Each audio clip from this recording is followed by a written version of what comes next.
Selamat pagi teman-teman. Perkenalkan, nama saya Emmanuel Yuliman. Saya dari kelas Retorika A. Dalam kesempatan ini saya ingin mempresentasikan tentang sejarah kitab bilangan. Kita langsung masuk dalam rumusan masalah. Rumusan masalah yang akan saya bahas ada 5. Yang pertama, siapa penulis kitab bilangan?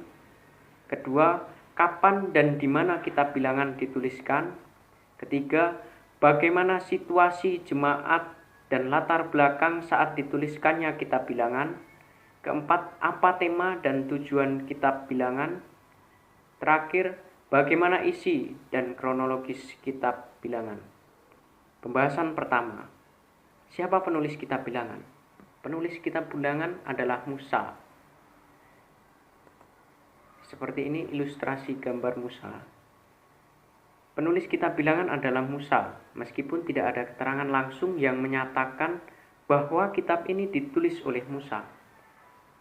Tetapi, meskipun demikian, ada beberapa kejadian atau peristiwa yang membuktikan bahwa penulisnya adalah Musa, yaitu sebagai berikut.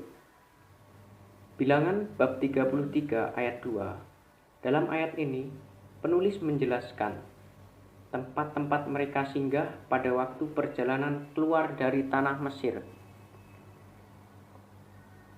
Dari situ dapat dilihat bahwa tempat-tempat singgah pada waktu perjalanan keluar dari tanah Mesir, artinya ini adalah umat Israel, umat yang dipimpin oleh Musa. Dan nas-nas lain yang terdapat dalam Ulangan bab 31 ayat 9 mendukung bahwa yang menulis kitab bilangan adalah Musa. Kitab bilangan ini sebagian besar adalah karya sastra Musa yang ditulis sekitar abad ke-15, tepatnya keluarnya bangsa Israel. Sebab bangsa Israel itu keluar dari Mesir atau dituliskannya kitab bilangan itu pada tahun 1444 sebelum Masehi. Jadi benar jika kitab ini ditulis atau yang berisi karya sastra Musa yang ditulis sekitar abad ke-15 itu benar. Ini adalah peta perjalanan bangsa Israel, bukti penulisan yang mengatakan bahwa penulis kitab bilangan adalah Musa. Saya bagi menjadi 2 bagian, yaitu bukti eksternal dan bukti internal. Bukti eksternalnya, Yahudi kuno, Samaria, dan kesaksian umat Kristiani yang sama-sama menunjukkan bahwa Musa adalah penulis kitab bilangan. Kenapa demikian? Karena Musa tidak memasuki tanah Kanaan atau tanah terjanji. Jadi pembaca pertama kitab bilangan adalah orang Yahudi yang ada di padang gurun. Itu disebut Yahudi kuno, seperti itu. Lalu bukti eksternalnya, ada kalimat yang mengatakan Allah berbicara kepada Musa, muncul lebih dari 80 kali. Yang pertama dalam bab 1 ayat pertama. Dari situ dapat dikatakan bahwa kitab bilangan yang berisi firman-firman Tuhan itu hanya diketahui oleh Musa, karena Musa adalah perantaraan Tuhan untuk menyampaikan sabdanya kepada umat Israel. Sekarang Musa menuliskan permulaan perjalanan mereka berdasarkan perintah Tuhan. Jadi Musa menuliskan perjalanan umat Israel itu berdasarkan perintah Tuhan. Kitab ini konsisten dalam gaya penulisan oleh satu orang penulis. Pembahasan kedua, kapan dan di mana kitab bilangan dituliskan. Kitab bilangan dituliskan pada tanggal 1 bulan kedua, tahun kedua setelah keluar dari Mesir, tepatnya tahun 1444 sebelum Masehi. Kitab ini ditulis dalam kurun waktu 40 tahun.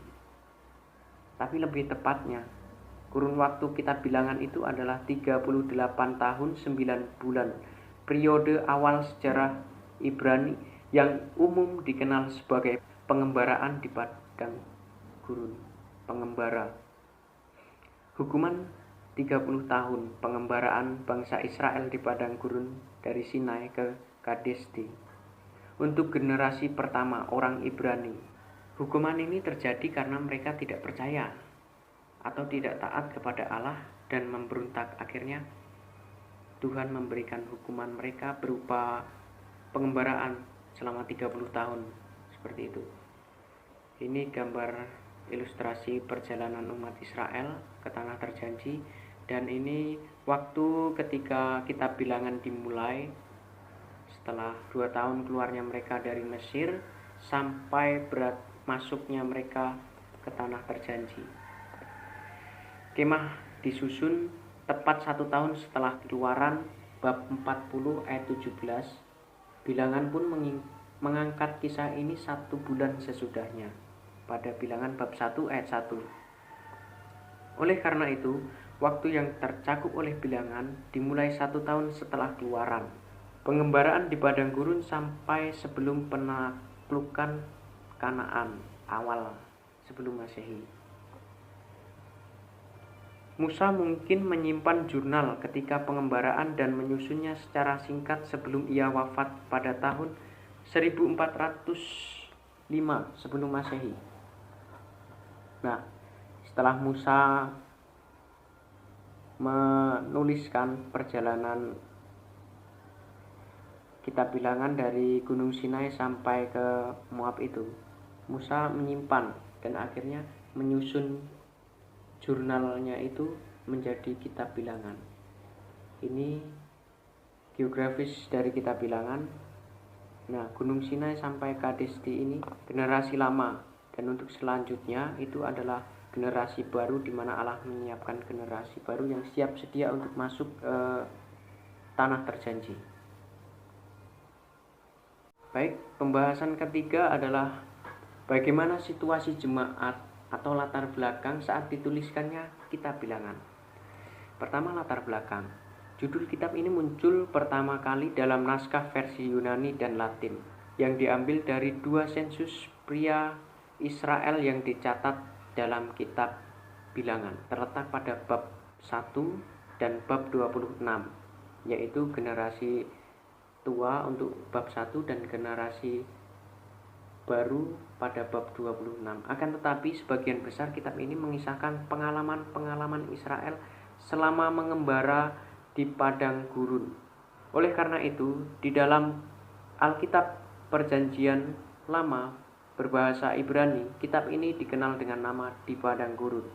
Judul kitab Bilangan dalam bahasa Yunani judulnya Artimoi, dan dalam bahasa Latin Numeri, yang artinya merujuk pada di padang gurun.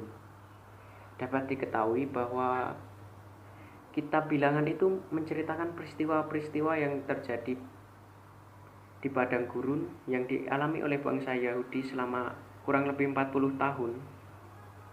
Dari situ dapat digambarkan bahwa situasi di padang gurun itu ya sulit, kesulitan air, makanan, dan dari situ umat Israel tidak percaya dan tidak taat kepada Allah, yang akhirnya itu mengakibatkan kemurkaan Allah yang memberikan mereka hukuman berupa pengembaraan di padang gurun.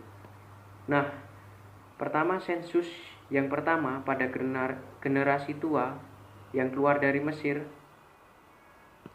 itu dilakukan di Gunung Sinai pada tahun kedua keluarnya mereka.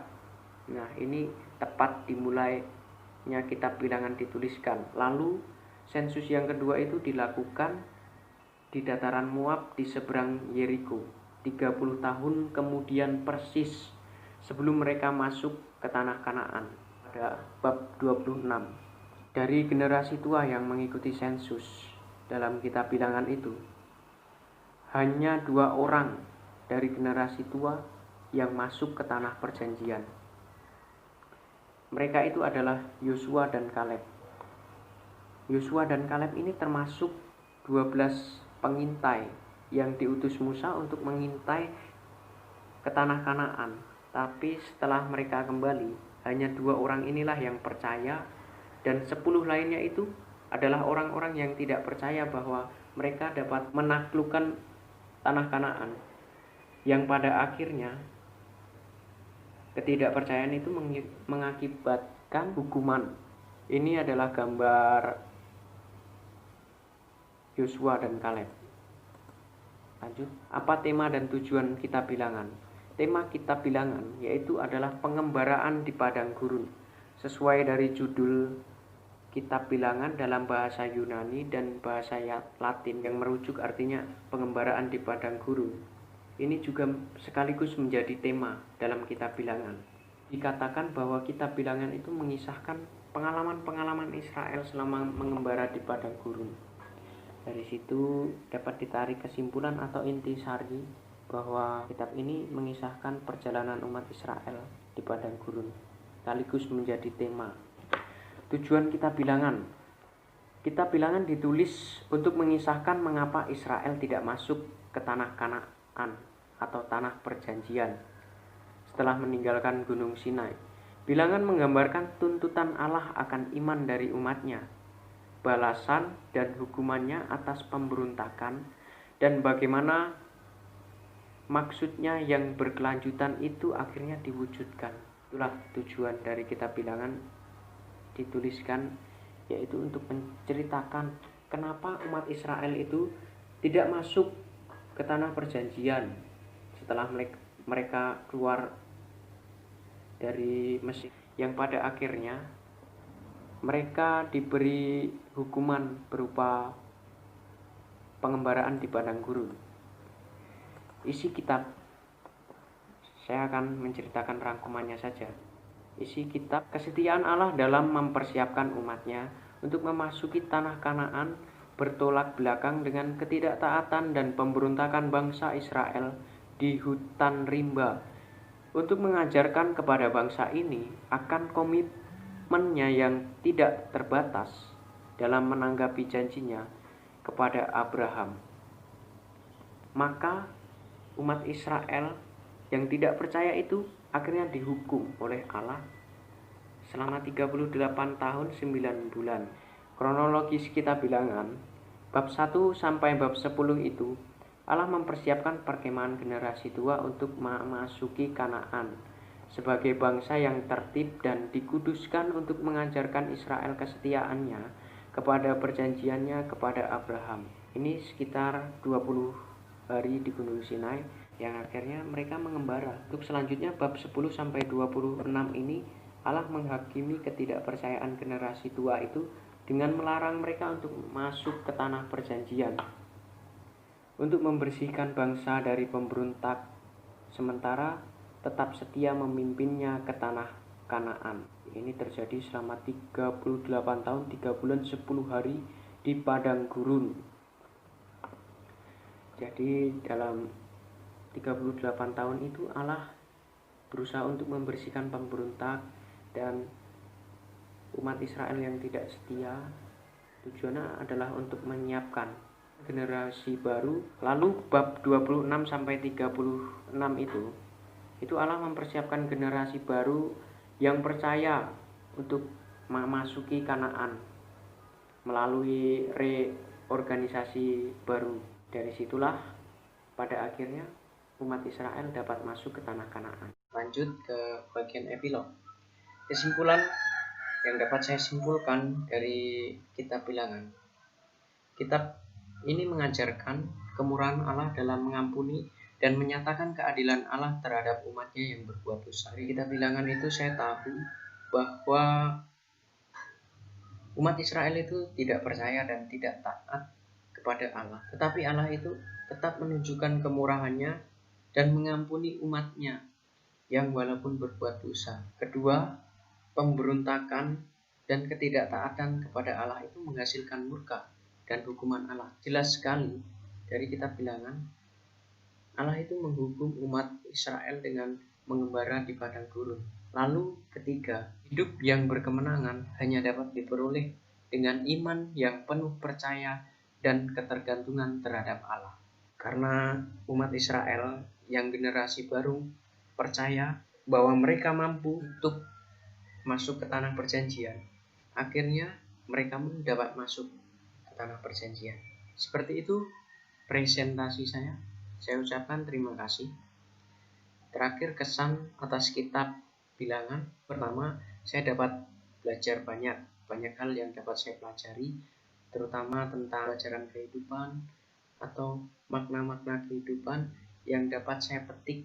Contohnya kesetiaan, pertobatan, dan keuletan umat Israel. Dari situ ada sikap berbalik kepada Tuhan. Saya ucapkan terima kasih kembali atas presentasi pada kali ini. Ini sumber-sumber yang saya gunakan, ada 10 sumber.